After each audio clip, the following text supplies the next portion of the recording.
शांतिपुर नृसिंहपुर में 52 हाथों वाली पौष काली मां की पूजा के आखिरी दिन मशहूर संगीत कलाकार बुलेट ने अपनी कला से सबको मंत्रमुग्ध कर दिया। गाने के साथ साथ उन्होंने हाल ही में आई चर्चित और सुपरहिट टॉलीवुड फिल्म खदान के बारे में भी खास बातें की। बुलेट ने इस फिल्म का टाइटल ट्रैक खुद गाया है, इसलिए निर्माता और फिल्म के नायक देव के बारे में भी उन्होंने विशेष बातें कही। इतना ही नहीं, उन्होंने कहा कि बंगाली सिनेमा में एक नई क्रांति आई है। उसी स्थान पर खड़े होकर जहां देव बंगाली फिल्म उद्योग में खदान फिल्म लेकर आए हैं। इतना ही नहीं, उन्होंने यह भी बताया कि किस तरह रुक्मिणी अभिनीत फिल्म विनोदिनी बंगाल के लोगों के मन में सिनेमा के बारे में नए विचार पैदा करेगी। प्रसिद्ध गायक और संगीतकार रथिजीत के बारे में बोलते हुए उन्होंने कहा कि रथिजीत बंगाली सिनेमा के इतिहास में एक स्टार है। इस बार नए गाने और उनके विचार टॉलीवुड इंडस्ट्री को तरक्की के शिखर पर पहुंचाएंगे। दादा शांतिपुरे एसो এবং শান্তিপুর বৈষ্ণব এবং শাক্ত ধর্মের মিলন ক্ষেত্র বলা হয় এবং তুমি বর্তমানে যেখানে এসো সেখানে মা কালীর পুজো হচ্ছে, তাও আবার এশিয়ার সবচেয়ে বৃহৎ অর্থাৎ 52 হাত পৌষ কালী মাতা। কি বলবে, কেমন লাগছে এবং কি বলতে চাও শান্তিপুরবাসী? প্রথমেই কলকাতা টিভির সমস্ত দর্শকবৃন্দকে অনেক অনেক অভিনন্দন এবং নতুন বছরের অনেক অনেক শুভেচ্ছা। শান্তিপুরে এসে আমরা দীর্ঘদিন ধরেই খুবই এক্সাইটেড ছিলাম যে এখানে আমরা পারফর্ম করব। নদিয়ার বিভিন্ন প্রান্তে আমরা পারফর্ম করেছি এবং এই জায়গাটা নিয়েও আমরা ততটাই উদ্গ্রীব ছিলাম। তো ফাইনালি আমরা আসতে পেরেছি এবং এখানে যেহেতু এশিয়ার সবচেয়ে বড় মা কালী পুজো হয়, তো এটা নিয়ে আমরা মা কালীর আশীর্বাদ নিয়ে আমরা স্টেজে যাবো এবং ফাটিয়ে হবে।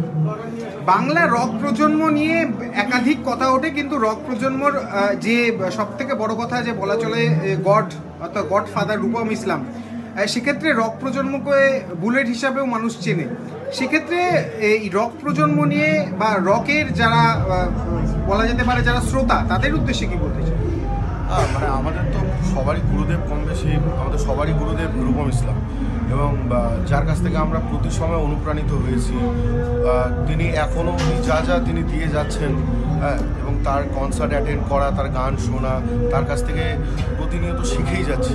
এবং আমি একটা নিউ এজ রক আর্টিস্ট হিসাবে বা র্যাপ আর্টিস্ট হিসাবে আমিও আমার মতন করে নতুন কিছু চেষ্টা করছি। যেমন রিসেন্টলি মুভিতে আমার খাদান মুভিতে আমি একটা টাইটেল ট্র্যাক গিয়েছি, যার নাম হচ্ছে রয়্যাল ফাইটার।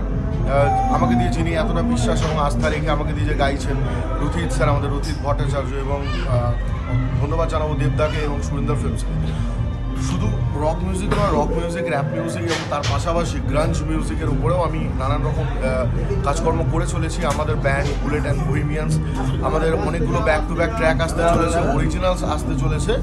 তো হ্যাঁ, নতুন নতুন আপডেটস আছে, আপনারা চোখ রাখুন বুলেট অ্যান্ড বহিমিয়ান্সের পেজে, ইনস্টা আইডিতে, তো অনেক আপডেটস পাবেন। আরেকটা প্রশ্ন রাখবো যে খাদান সিনেমা যেটা ব্লকবাস্টার হিট করেছে এবং বর্তমানে বলা যেতে পারে যেই সিনেমার জন্য এত অধীর আগ্রহ এবং প্রতিটা সিনেমা হল যেটা হাউসফুল হয়েছে, সেক্ষেত্রে বহু কথা উঠেছে বা বহু চর্চা হয়েছে, কিন্তু দেব অর্থাৎ যিনি প্রডিউসার প্লাস হচ্ছে এই সিনেমার যিনি নায়ক, তিনি বিভিন্ন রকমভাবে র্যাপ থেকে শুরু করে বা যারা এখনো পর্যন্ত কাজ পান না তাদেরকে এই সিনেমায় ইনভলভ করেছেন।